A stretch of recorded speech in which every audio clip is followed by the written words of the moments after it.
Badge Black, Brick City. Okay, did you ever testify in a felony case? If so, did it result in a conviction?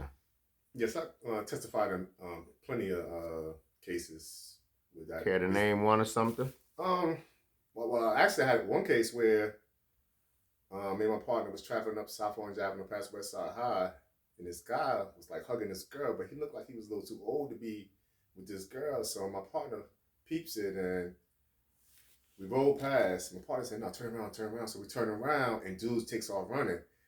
We end up catching him in the backyard, lock him up, blah blah blah, and end up testifying in the case against him. He got like 15, 20 years for like attempted robbery. So he was robbing her. He was robbing her. Yeah, he was robbing her because the girl was crying. She was scared shitless. Hmm. Okay, speaking of crying, have you ever seen a killer cry or someone who did a shooting after them being arrested and getting to the department? Yes, plenty of times. I mean, people do crimes not to get caught.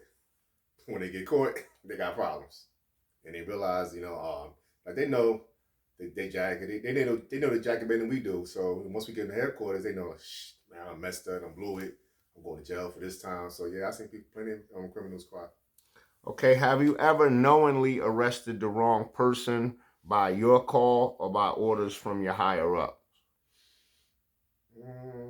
No. Never knowingly arrested the wrong person. Never knowingly, no. Okay. Have you ever allowed someone to get away during a foot chase or a car chase? Maybe it was just too dangerous. Yeah, I mean, when I was in, when I worked in North, I worked in ATTF for a little while. That's the Auto Theft Task Force for Essex County, and you get behind a car sometimes, and the car takes off. I mean, one time we were chasing this car going down 14th Avenue towards Bergen Street. It was one of them F-150s, them big trucks. The light was red. He went through that light like it was green. And all I can think was, Lord have mercy, if a family was driving by in a car, he would have crushed everybody. He would have killed everybody in there. So after that particular time, my chasing days was over. No more. Have you ever been offered money to let somebody go? I'm talking about like real money, like real money. Nah. Never? Never no real money. Okay, what are the advantages of being a black cop in a predominantly black city? What are the advantages of that? Well, if a lot of time, if you're from the neighborhood or grew up around the area, you could relate better to people. And I think that's a problem with a lot of the things that happen in different towns across the country is that they can't relate to the environment they're patrolling. So that creates a friction and they don't know how to deal with people. So what are the disadvantages of being a black cop in a predominantly black city? Or because you might be locking up people or you grew up with. Or you know what I'm saying? That turned this way, you went that way, and unfortunately, they turned to a life of crime. If you could choose any career, what would it have been other than a police officer? If I could choose, just hypothetically speaking. Probably like a professional basketball player. Okay. Do you respect what goes on in the streets? Like what people need to do to survive if they don't want to take positive choices in life or victims of circumstance? Do you respect what goes on in the streets as far as crime is concerned? I respect that, people have to eat. And unfortunately, everybody can't get a job, 9 to 5 job, because maybe either they don't want it, they got a record, and nobody hired them. So everybody got to hustle. Get your hustle morning, got to eat, but just don't do it in front of me. Okay. As a police officer, did you understand, quote unquote, the hood and poverty and things of that nature? Did you understand it? Very much so.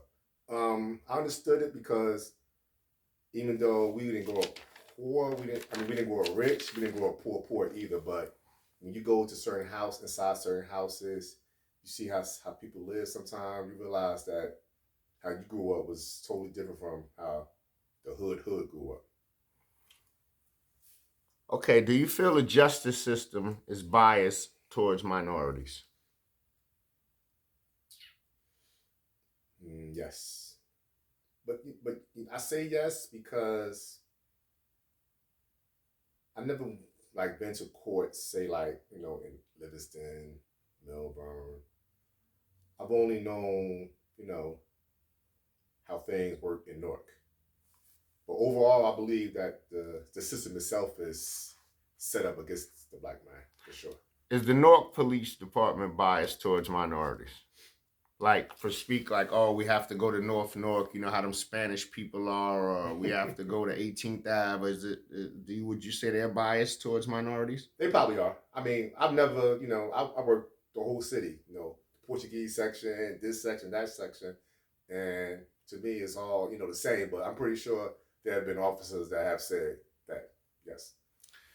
Okay, have you ever arrested someone for a violent crime and they end back up on the streets and you see them? Like a violent crime, like a shooting or a stabbing or a bad assault or something like that, and they end up back in the streets and you actually see them? Not really, no. I mean, to the most part, if I lock somebody up for a violent crime and, I try to follow the case, but for the most part, once I lock them up and they go through the court system, it's out of our hands. So I don't really. Okay. Have you ever arrested someone for a violent crime and they ended up back in the streets? So no. All right. If you knew another officer was committing a crime, would you confront them? Would you tell someone on them, or would you arrest them personally? You talking about like while on duty or like? Yeah, like they were committing a crime, like you saw them selling drugs, or you saw them, I don't know, breaking into the evidence lockers or something. What would you do in that situation? Turn a blind eye, tell them to stop, tell a superior, or if it was an arrestable offense, would you arrest them? I might speak to them one on one, find out what's going on, what you're doing. But then again, I just might mind my business. Okay. What's the most disturbing thing you ever saw on duty? On any level, just disturbing. Disturbing. One night we get a call about these two people shot down by what's that? New Community over there on 14th and Bergen over in that area. And we get there and there's two kids that were shot. One was like 12, one was 11. It was like 2:30 in the morning. They both dead. So that was very disturbing. Okay, was there ever pressure to solve a crime because the person was from like another race or another town? Like, I'll give you an example. Like, say there was a white boy who came down from Montclair to buy drugs and he got killed, or let's say an Asian woman from Wayne came down there and got carjacked. Was there ever any pressure to solve those kind of cases, like because the person was not from the town? Oh yeah, detectives all the time get pressure for those type of cases that make national news. That's anytime you get something like that happening, it's going to create pressure on the detective squad from the mayor down, mayor to the director, the chief, all that. Definitely get pressure.